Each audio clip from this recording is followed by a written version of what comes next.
Everyone. My name is Karen Keene, and I am the National President of the Ladies Ancient Order of Hibernians. Currently, I'm in Albany, New York. I'd like to welcome you to the third webinar from our Political Education Committee. The first one was on disability rights. The second was on responding to racism. And today we're having environmental justice. So please watch, ask any questions that you might have. And now I'll turn over the program to Sandy Merrill, who is in the state of Missouri. Welcome, Sandy. All right, thank you, Karen, for your opening remarks. Good morning. I am Sandy Merrill, and I am a member of the LAOH National Political Education Committee. Thank you to all for taking time to attend this morning, and special thanks to our speakers for accommodating a Saturday time. A few housekeeping issues before I introduce our speakers. Please use the Q&A button to post your questions. We have a wonderful team who will be monitoring the questions throughout the presentations. We will have a Q&A session after both presentations are finished. Questions that relate to a common theme will be answered as a group. We will provide answers in the chat if possible. This is a reminder that the webinar is being recorded and it will be available on the LAOH website and on our YouTube channel. Today, we are very pleased to have speakers who can specifically address how Catholic social teaching guides us on caring for the environment and how to advocate for populations in the United States and Ireland and elsewhere who suffer the effects of environmental pollution and guide us on making a difference locally. I would like to introduce our distinguished speakers. The LAOH has a long-standing relationship with the Columban missions, adopting the Columban Fathers as a national charity in 1935 and the Columban Sisters in 2006. So we are especially pleased today to meet and welcome a representative from another Columban center. Wesley Cocozello is currently Communications and Outreach Coordinator for the St. Columban Mission for Justice, Peace, and Ecology. He holds a degree in English Literature from the Catholic University of America. He participated in the rollout and integration of Pope Francis's Laudato Si into the fabric of church life in the United States during his prior tenure with Catholic Climate Covenant. Before that, he worked with the Urban Institute as a creative consultant. We are also pleased to meet and welcome our second speaker, who joins us from my home state of Missouri. Kristan Chamberlain is the Executive Director of Can Compost. Her vision for this venture began in 2016 when she met Joe Calesi, then Executive Director of the Kansas City Rescue Mission. Together, they sought to create a viable enterprise that would improve the local environment, while at the same time providing living wage employment opportunities for those transitioning out of houselessness, incarceration, or other difficult circumstances. Kristan's experience in strategic planning and business management, coupled with her commitment to climate justice, has steered the organization from concept, beta, through development and expansion. We will start with Mr. Cocozello, whose talk is titled Environmental Justice and the Voices of Faith. So now we will turn to Wesley.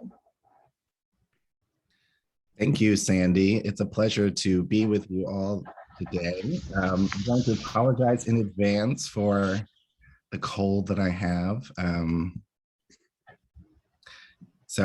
But hopefully that's not too much of a distraction. So I want to get started because we have a lot to get through. And I wanted to just say right off the bat, this PowerPoint, I would really recommend taking some time after this presentation to go deeper into it, because it's a pretty information dense and resource dense PowerPoint. And so definitely more than a visual aid.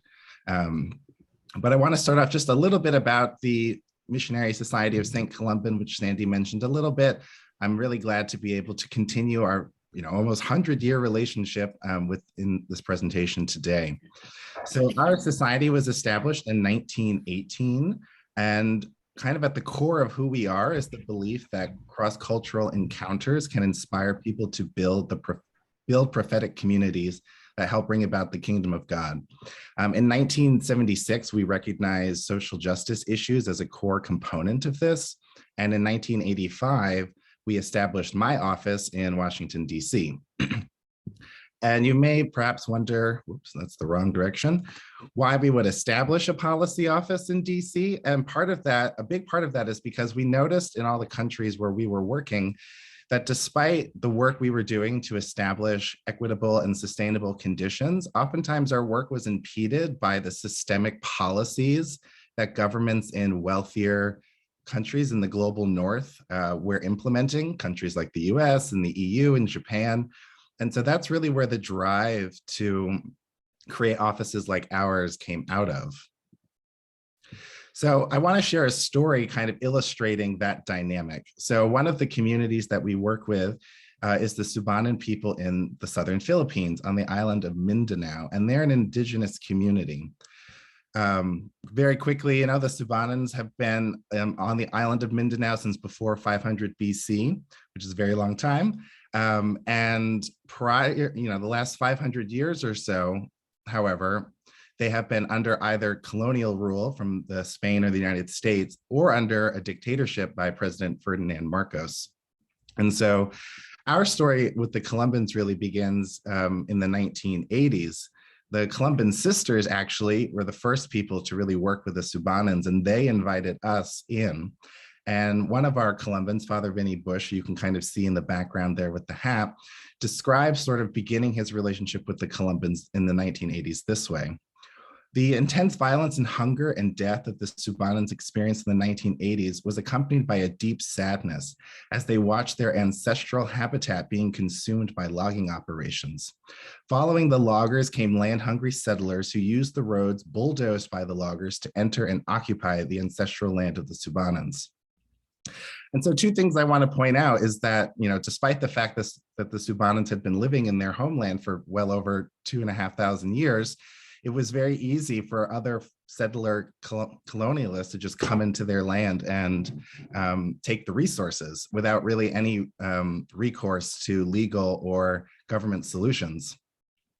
One of the consequences of the deforestation that their area experienced, just as an example, is that the Tsubanan area is surrounded by mountains, and what trees do is kind of lock the soil in place. And so when the rains come without the trees, one of the big consequences is heavy mudslides, which often destroy villages and kill people, unfortunately. And so that's something that those two sort of realities kind of led us to start advocating in solidarity with the Tsubanans. And so that were things like protesting the logging operations, doing tree planting programs, organizing all sorts of humanitarian responses. One of the other projects that I want to highlight is something that Father Vinny Bush started, which was a craft making project. And you can kind of see the crafts in that picture. Father Bush describes it as a way of providing the Tsubanans with an economic project that provides income while also respecting their cultural practices. And so for Columbans, this is really a witness to what an alternative economy not based on extractive practices can look like. And also one that kind of honors local customs. And so though you can see those mandalas in the picture, you can't see them too well, but they tell the story of creation that we have learned according to the physical sciences. And it's sort of like an educational tool, as well as a cultural symbol. So two things that we learned working with the Tsubanans that we have kind of seen over and over and over again in the countries that we work in. One is that extractive industries and the government policies that enable extractive industries create an economic model that commodifies the natural world at the expense of human rights. And then the second thing that we noticed is that our global sisters and brothers living in poverty or at the margins of society are the most vulnerable to the environmental disasters that those commodified extractive industries create and are the least able to adapt to them. So that's again, like the mudslide thing, right? So we've seen this sort of over and over again in the countries that we are in, and that kind of brings me to the subject of our chat today, which is what is environmental justice? And I'm going to let Pope Francis explain it for us. He says in Laudato Si that the deterioration of the environment and of society affects the most vulnerable people on the planet. Both everyday experience and scientific research show that the gravest effects of all attacks on the environment are suffered by the poorest. And I'm sure that's, for those of you familiar with Laudato Si, is something that you are familiar with. Really, what environmental justice boils down to is that those most at the margins of society bear the greatest burden of the poor environmental choices that we make. And so I want to spend a little time talking about where this term environmental justice comes from. And it really started in Warren County, North Carolina in the late 70s and early 80s. It was a community at the time that was predominantly African American, and a significant portion were living in poverty. And what they noticed starting in the late 1970s was that an industrial or a company was dumping industrial waste into their communities laced with PCP, which was or is a regulated substance by the Environmental Protection Agency and is also a very toxic carcinogen. And so even though that company was eventually held legally responsible for their dumping, that didn't really solve the community's problems, because in 1982, Afton, which is a town in Warren County, was selected as the site of a toxic waste dump for waste like PCP without any community input at all. And so residents organized against the construction of this facility using nonviolent action. And that eventually resulted in 500 arrests. And so I just want to show some pictures from those demonstrations. This is folks lying in the street to block the trucks from coming to build that toxic waste facility. And this is one of the demonstrators being carried off by police. And I'll say, I guess on a personal note, when I was doing the research for this presentation and looking at these pictures, I was really reminded of instances from only a couple years ago, like the Dakota Access Pipeline and the Black Lives Matter protests here in Washington, DC, which is where I am based. A lot of the pictures from here in the early 80s are very reminiscent of pictures we've seen in the news only a couple years ago. So the kind of grassroots movement that began in Warren County, North Carolina, inspired the United Church of Christ, which is an organization that we partner with a lot, to do one of the first major and nationally comprehensive studies on environmental racism called Toxic Waste and Race in the United States. And they found that race proved to be the most significant among variables tested in association with the location of commercial hazardous waste facilities. This represented a consistent national pattern. And so that really is consonant with the experience of Columbans, where we see communities, say in the Philippines or Pakistan or South America. It is often in those countries indigenous people or very low income people who bear the brunt of these sort of hazardous practices. And in the United States, it's often communities of color. I wanted to give some updated statistics just to sort of show that that pattern that the UCC report found is still alive and well among us. This is a map of the United States that shows the location of Superfund sites. Superfunds are sites that the EPA has designated as especially toxic and in need of urgent cleanup.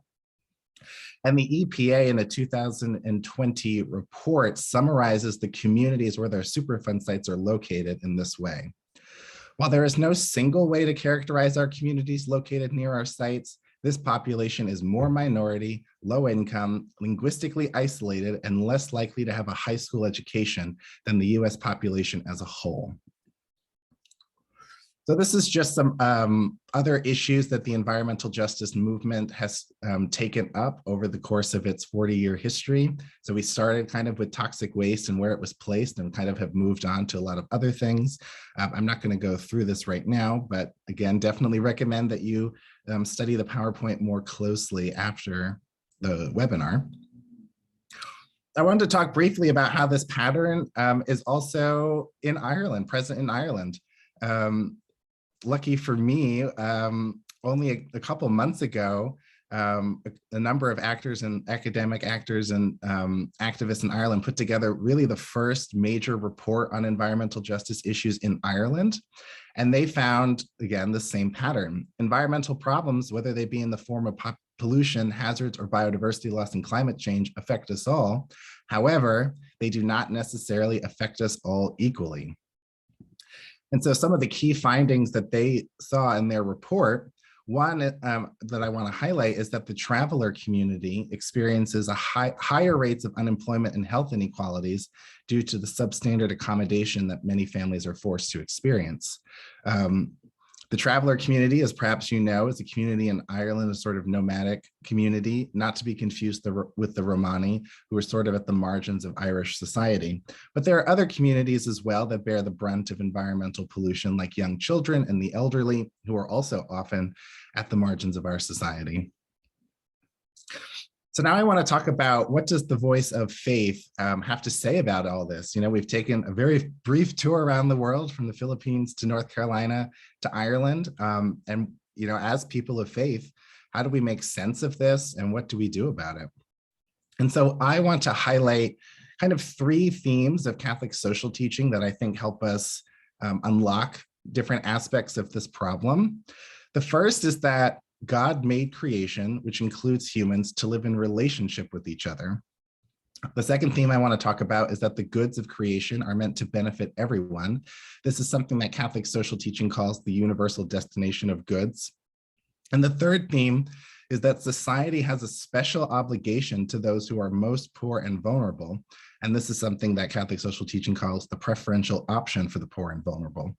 So I want to take really the rest of my time to dig deeper into these themes and see what they can show us about environmental justice around the world. So the first is God made us to live in relationships. I want to start out with a quote from Laudato Si, where Pope Francis kind of is looking at scripture and teaches us that human life is grounded in three fundamental and closely intertwined relationships: with God, with our neighbor, and with the earth itself.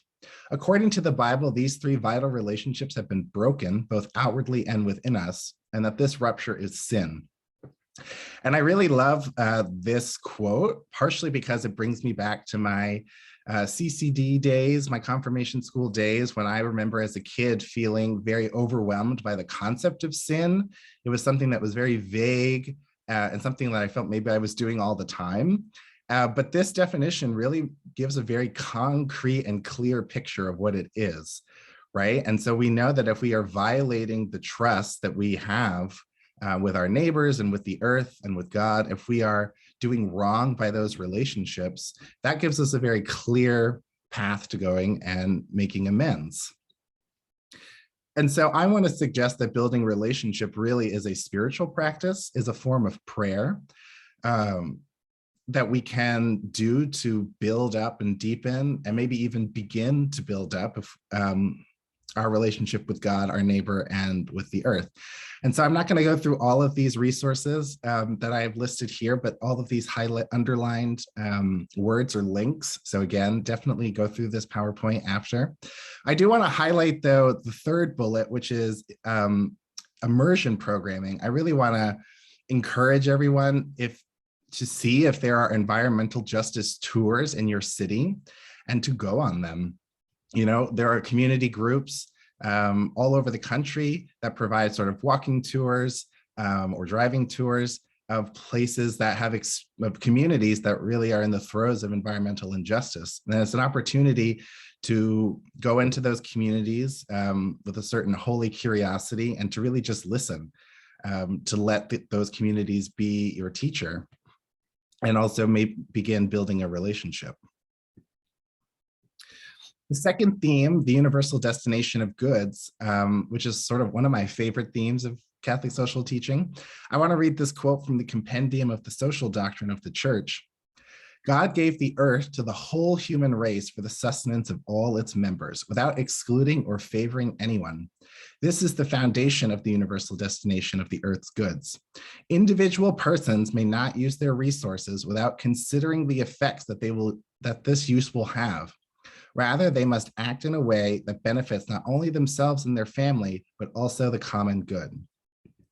And so I wanted to ask the question, if we actually built an economy or a society that put that at the center, what would our world look like? I mean, I think it would be so different.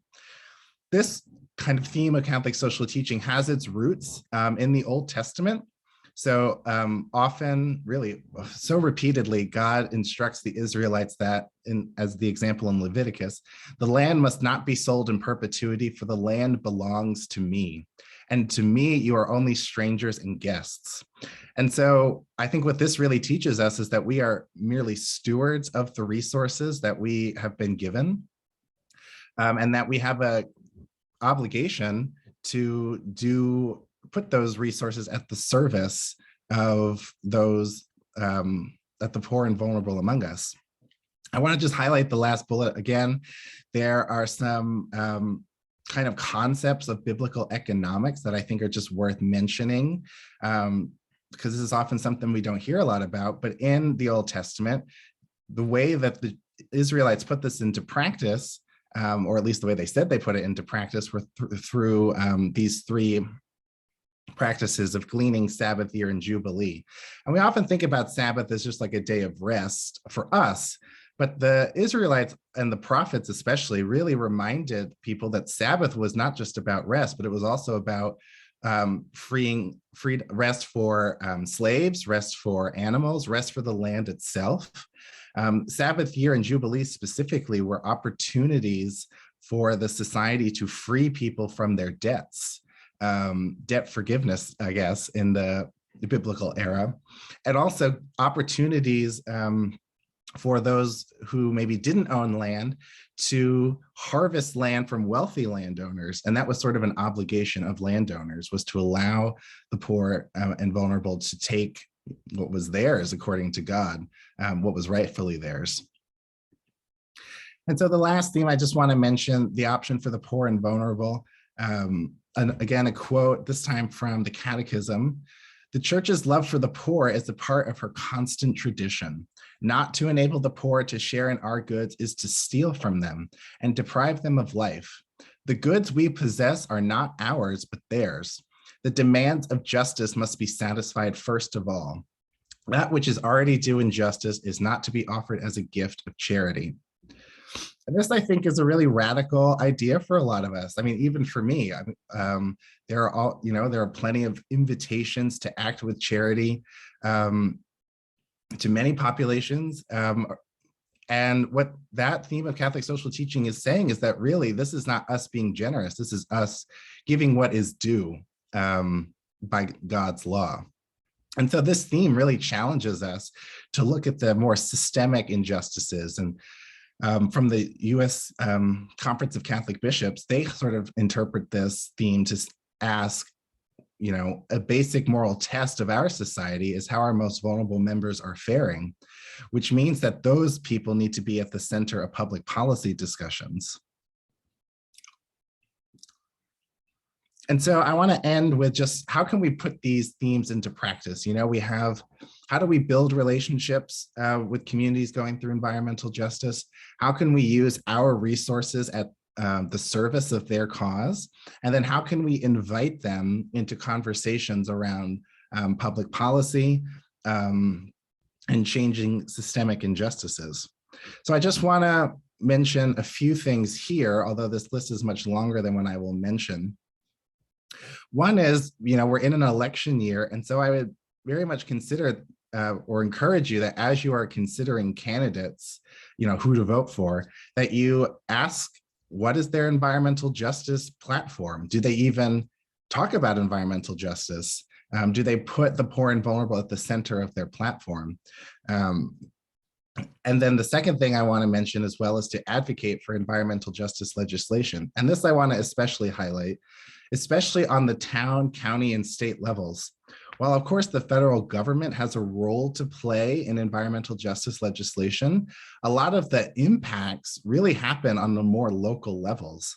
And for one thing, advocacy is much easier at those levels than at the federal government, because your voice as a constituent is kind of amplified. Oftentimes in those communities, there is not a whole lot of folks doing the advocacy work.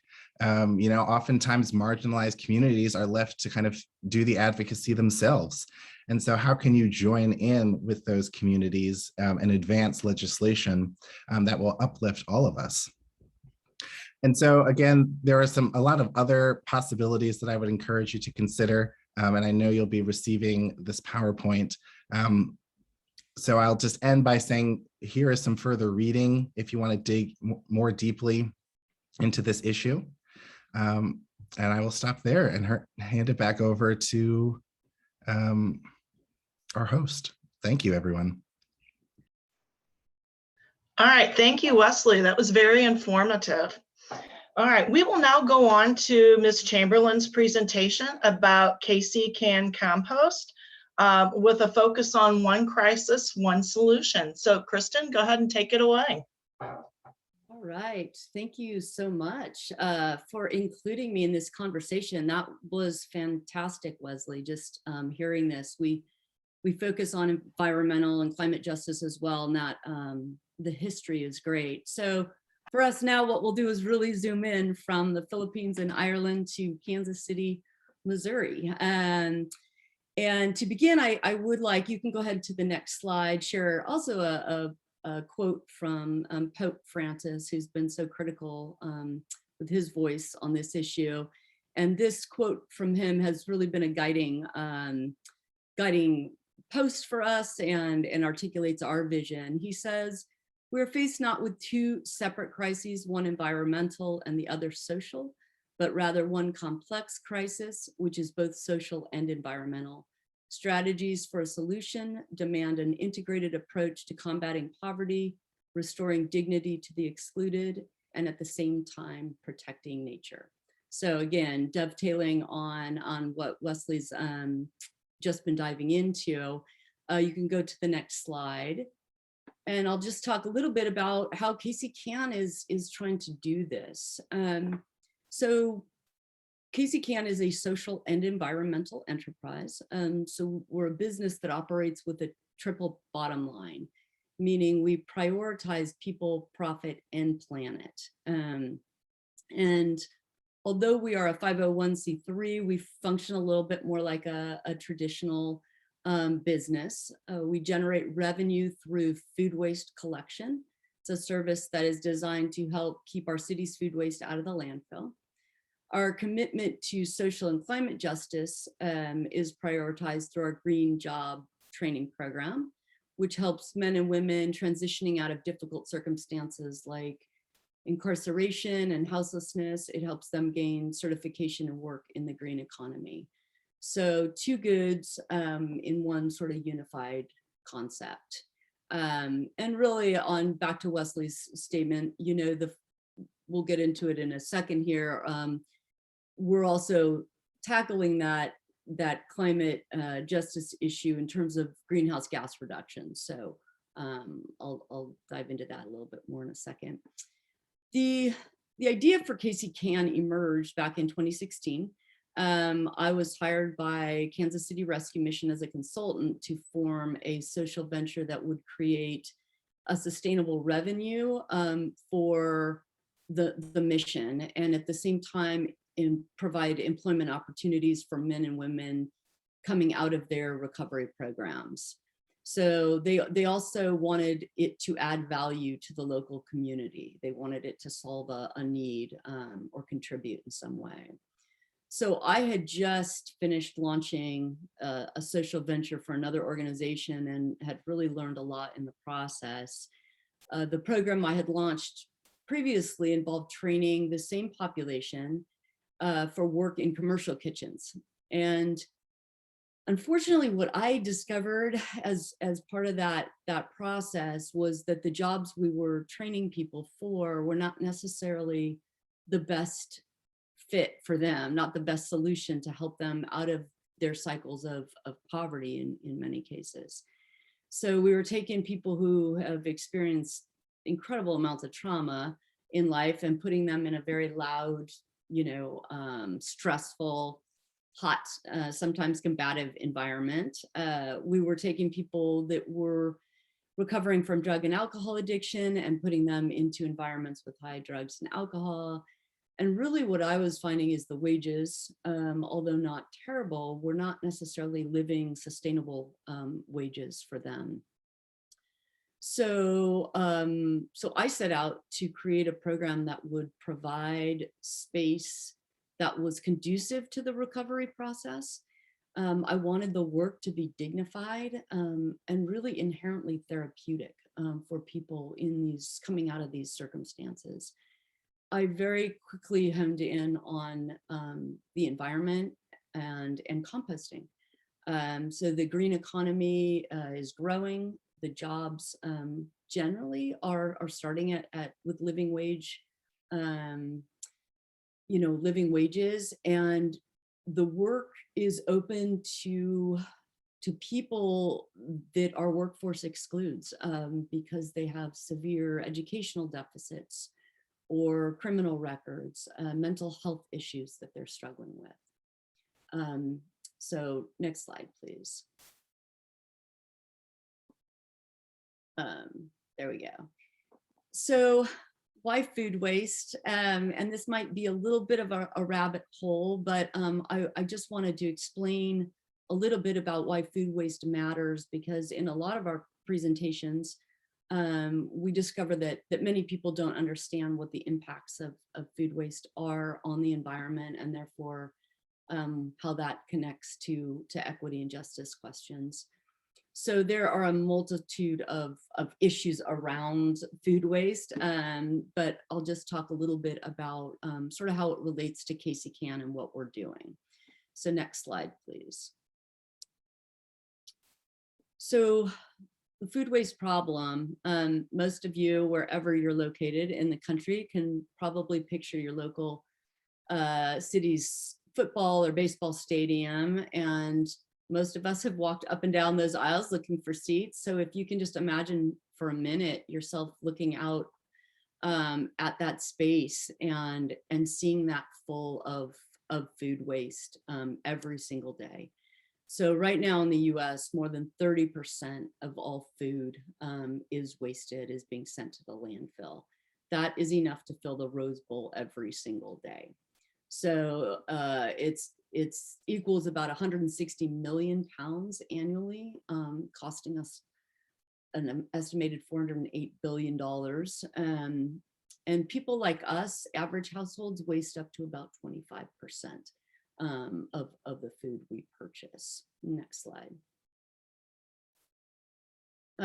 So apart from just the sheer waste of that, and the many issues surrounding it, which I won't go into now, why is food waste really destructive for the environment? And essentially, to kind of bring it home, just thinking about breakfast this morning, most of us got up and made coffee. We maybe had a bowl of cereal and sliced our banana on it. And then before sitting down to this seminar, we threw our coffee grounds in the trash with our banana peel. And what a lot of people aren't aware of is when we take that banana peel and we send it to the landfill, it essentially gets smothered in an oxygenless environment. So without oxygen, that decomposition process creates methane gas. Lots of statistics around methane, depending on how you calculated it out, but it's about 35 times more potent than CO2 as a driver of climate change over time. So massive contributor. About 51% of what we're sending to the landfill is compostable. And right now, as a country, only about 5% of our food scraps are being composted or diverted from the landfill. All of this, of course, is contributing to the rise in global temperatures and an increase in what's called desertification, which is the loss of our Earth's topsoil. And again, that feeds right back into what Wesley was saying. All of these have impacts on, the most vulnerable people globally. They don't have the resources to combat the effects of these things. So next slide, please. What kind of makes the food waste and the stadium picture even more difficult is that our globe needs compost. We need to be producing this. So all of that waste could be diverted to create nutrient-rich compost. And the value of compost is just, it's enormous in so many ways. But what it does is it actually helps sequester carbon, draw it down. It helps retain water. It prevents damaging water runoff, and it improves our ability to grow more and healthier food. It's actually just an incredible resource. It's not trash. So if we can, start seeing food waste as a resource, which is our mission in the community here, it has so much value, and we've got growing populations that are going to, need food. So there's a struggle there too. Next slide, please. So what KCCAN has done is we've tried to create an infrastructure for capturing that waste stream. And at the same time, we're trying to work with the vulnerable populations here, like the homeless. We're working with a lot of houseless youth now, which that population's growing constantly.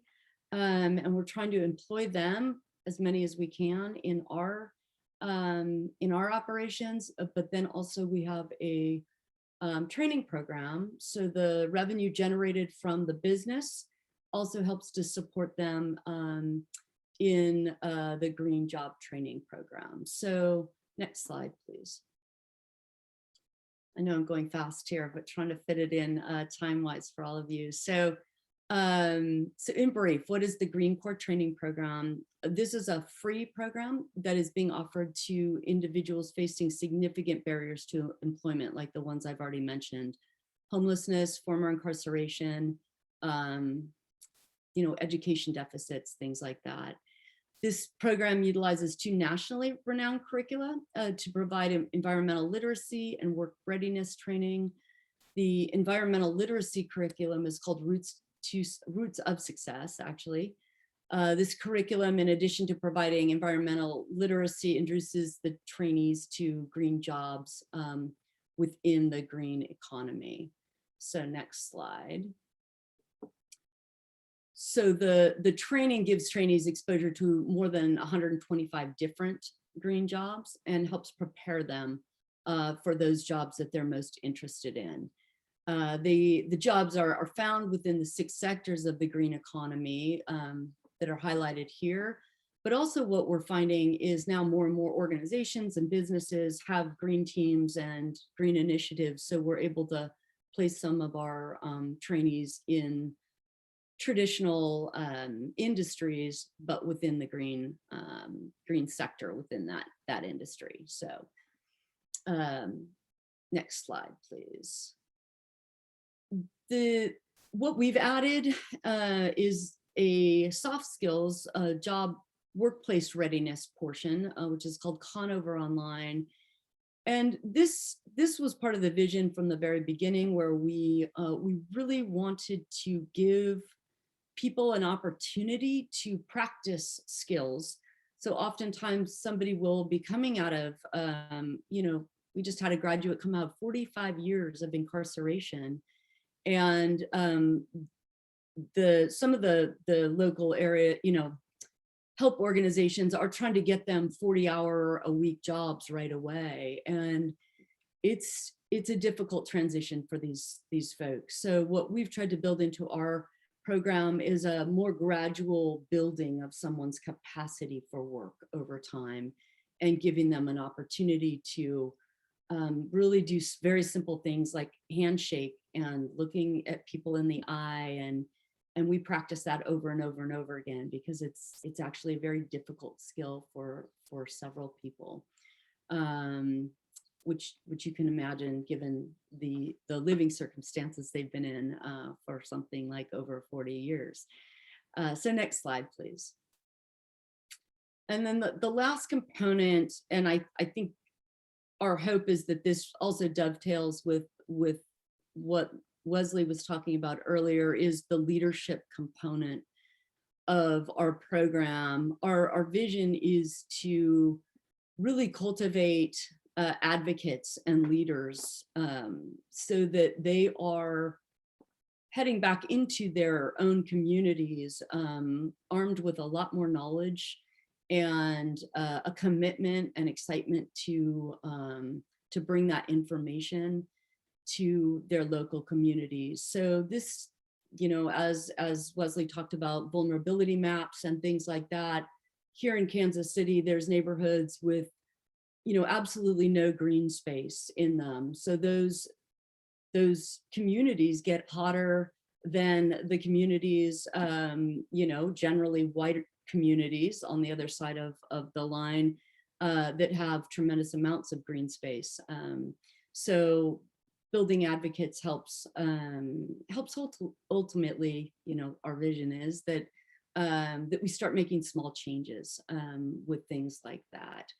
So with that, I know I did a quick run through. That's kind of a 10-minute summary of KC and how we're working on things on a very local level here. So thank you.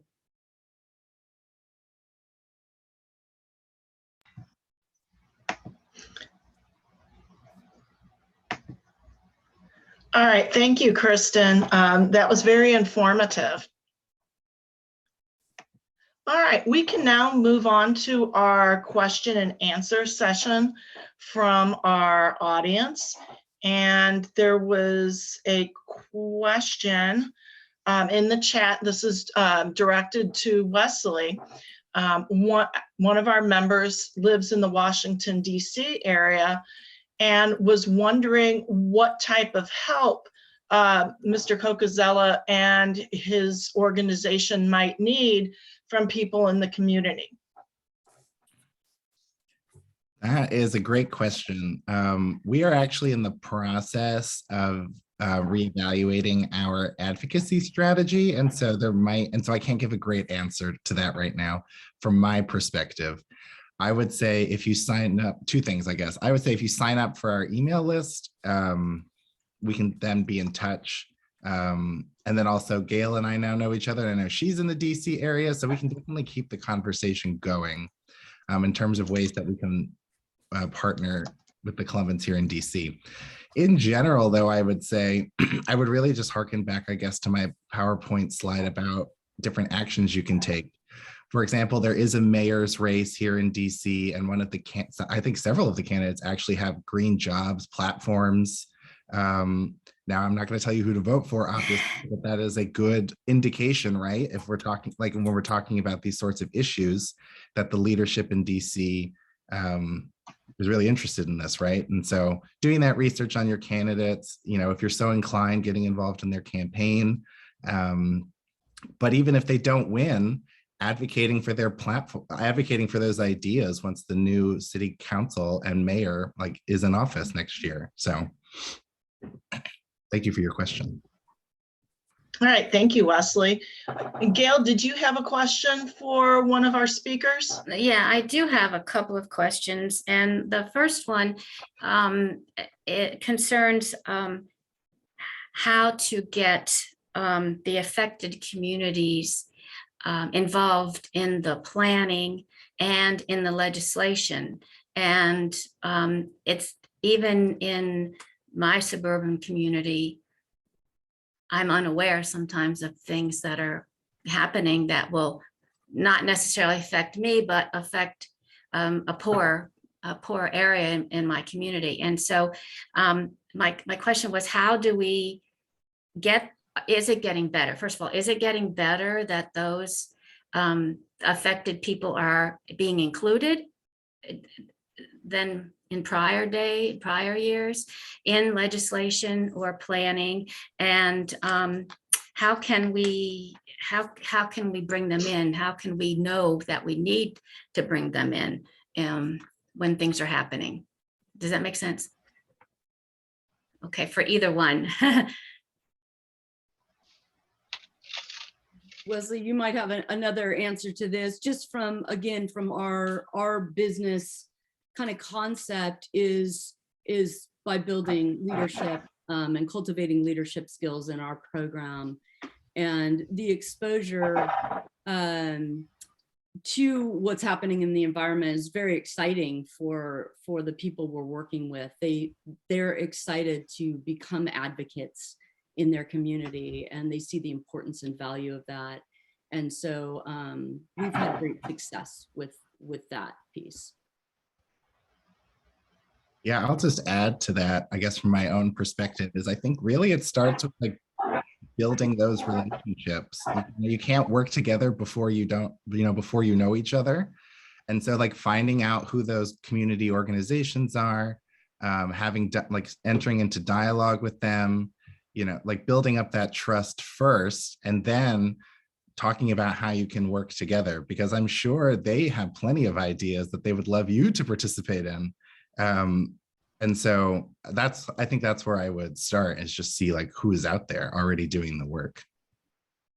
Yeah, thank you. Another thing that that we've found helpful is the EPA does have what's called an environmental justice map. And it's a tool that you can use in your community. Anybody can access it. And it allows you to look at different filters and see where those super funds are. And that's also a tool that you can use just to kind of understand your region a little better in terms of environmental justice issues. Okay, thank you. So we have several questions too. I have two quick ones for Kristan, and one maybe a little more thoughtful for Wesley. And Kristan, the one question that came in was, what barrier do you see when it comes to an average household beginning to compost? And what would you say to encourage them to start? And related to that also was this attendee was looking for composting in their area. They couldn't find any information. And do you have information on where they can find how they can compost? Or because I know in my area they don't collect organic waste, and I'm sure that's that's in many communities. So yes, and that is changing. So many states now are moving to food waste mandates. So I think wherever you're located on this in the country here, we're going to start seeing more and more food waste mandates. But the quick answer, I believe there's I think it's called Compost Now, and it's a map, and you can go onto their website and plug in your zip code, and it will bring up all your composting resources in that area. I hope that's the right name, but I think it is. So that might be a good resource for you. And in terms of barriers, I spent about 2 years researching barriers worldwide. Why aren't we as a culture composting and kind of managing our organic waste more responsibly? And a lot of the barriers are process and infrastructure. So many communities don't have the resources or the infrastructure to help facilitate that for residents. And we've seen that as a problem. Hopefully that's changing also. And a lack of education. So we've tackled that one too, is people don't understand what I shared today. Many people don't understand the impacts of their food waste on the environment. And so those are two of the biggest barriers we're trying to tackle as a nation. I think it's happening, but yeah, it's changing, but not fast enough. So, but many, there is curbside collection going on in many cities now. So, yeah. Okay. Sandy, can I put in one more question? Sure, go right ahead, Gail. Okay, so a question came in asking if Wesley would talk more about holy curiosity that you mentioned on your tour, and how does one develop that attitude? But it also goes to my other question or comment, is that I appreciated that you brought in examples from global examples, particularly an example from the Philippines. And it seems that when these environmental injustice acts are going on in other countries, like specifically Africa, they seem so far away from us. And maybe there's a disinterest, or we just don't get into it here. And I think that might speak also to holy curiosity and how we can how we can get people in the United States to care. That's basically, I guess, yeah. Yeah, I can try to answer that. That's a lot. I think, well, I'm going to answer this in two parts, sort of like holy curiosity kind of on its own, and the more like, how do you get people to care about global issues second. One of my favorite quotes from St. Columban is, "A life unlike your own can be your teacher." And really, I think like he came up with that because fundamentally, right, we believe that Christ is present in all people. And when we live, and especially those who are living in poverty or on the margins of society. And so one of our deepest religious convictions is listening, is seeing the face of God in other people. And so if we take that seriously, how can we do anything but listen to what other people have to say? And so, I think it's obviously like a journey, like any spiritual skill. I could, if I can call it that, any spiritual practice. Just as much as you extend compassion to other people, you have to extend compassion to yourself as you're developing in that area. But I would say one of the resources that I didn't talk about on that slide is that the USCCB has what they call a newspaper prayer, where they invite you to pick out like a news story, from wherever, locally, nationally, internationally. And they have like a whole like step-by-step process, right, of what they want you to do. But it's like really just about putting yourself in that like in the subject of that news story's shoes, right? Like, and really listening to what they have to say. And so I would, just recommend, and you could do the same thing also with like creation itself, right? Obviously, like the trees and the bees don't talk in language to us, but they do have their own way of communicating that science has unlocked for us. And so I really would start there, start simple. And also I would say as well, just be aware in yourself when any sort of defensive mechanisms come up. Often, like letting a life unlike your own be your teacher is challenging. A lot of times people have vastly different experiences than us, and they can challenge things that we take for granted. And maybe they flat out contradict things that we've believed for a really long time. And so, when you notice those defenses going up, just say, okay, I'm going to take a step back and like analyze like why, like, what is happening in me? Why does, the image of God in this person like really challenge me? Because that's, also what God does oftentimes in our lives, is not just comfort us, but challenge us.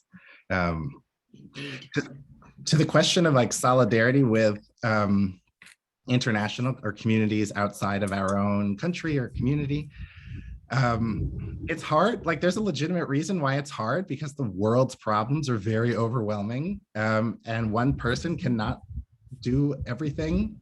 And so part of what I would say to some degree is to focus your energy.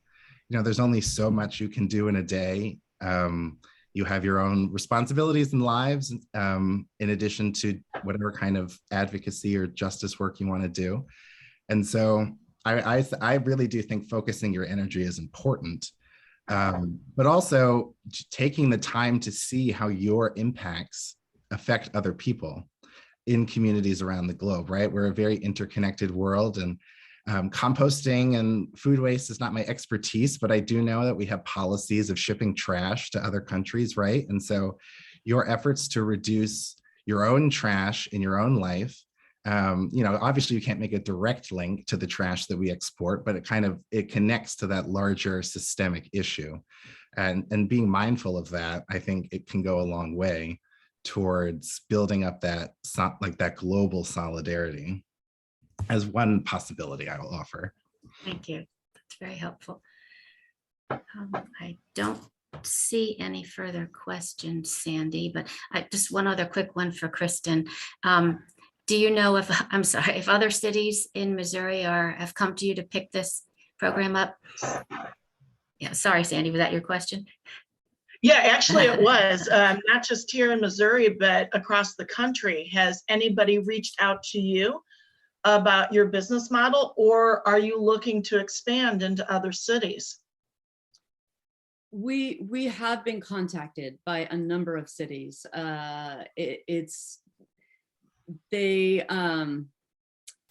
We're still getting off the ground. I would say we're still in startup mode. We started in 2019, so we're not quite there yet, but we are definitely looking to expand. And there's a lot of interesting organizations doing similar things. There's a group in Maryland that works with vets coming back, and it's very similar in Philadelphia. They work with the homeless on bikes, and they collect residential, the 5-gallon bucket food waste buckets, and it employs the homeless for a day's wages on bikes, and so there's some very interesting models out there that are emerging alongside ours. So, yeah. Sandy, would you mind if I interjected quickly? Not at all. Go right ahead, Wesley. I think I would be just remiss if I didn't mention how everyone on this call in some way already does support groups like this, and especially Can Composting, because I know that the Catholic Campaign for Human Development kind of has been helpful to your organization as you kind of get off the ground. And if you participate in the second collection at your parish, you have helped groups like Can Compost through Catholic Campaign for Human Development, which is the bishop's anti-poverty program. And so that is, a witness, I guess, that the church provides. And so I would definitely encourage you as well to get plugged in with CCHD. Any groups in your area, I mean, they have groups all over the country that they fund, but then also if your parish maybe doesn't take up the second collection, that is a great kind of like low-hanging fruit, I guess, to really expand the support that the church nationally can provide groups like this. Thank you for letting me do that. Thank you too. Oh, thank you very much. All right, do we have any final questions? All right, since I don't see any, thank you very much for our speakers for their thoughtful and informative presentations. Your time today with us was much appreciated. And I can say, especially for me as a high school teacher, that the information you brought to me is very valuable. I can actually take this back and talk to my kids about this. I would also like to recognize Gail DiPaolito and the Political Education Committee for all of their work in developing this webinar. And many thanks to our tech team for all the important work behind the scenes. And thank you to all who attended today. I hope you go forth and tell your friends, your neighbors, your fellow LAOH and the LAOH about this presentation, and definitely encourage them to go back and take a look at it once it's posted on the website and our YouTube channel, because this is very important information that frankly is very seldom talked about. So there's definitely lots of room out there for us to get the word out. So I hope to see all of you at our next webinar that we'll be holding next fall. So I hope everybody has a fantastic Saturday, and thank you for attending.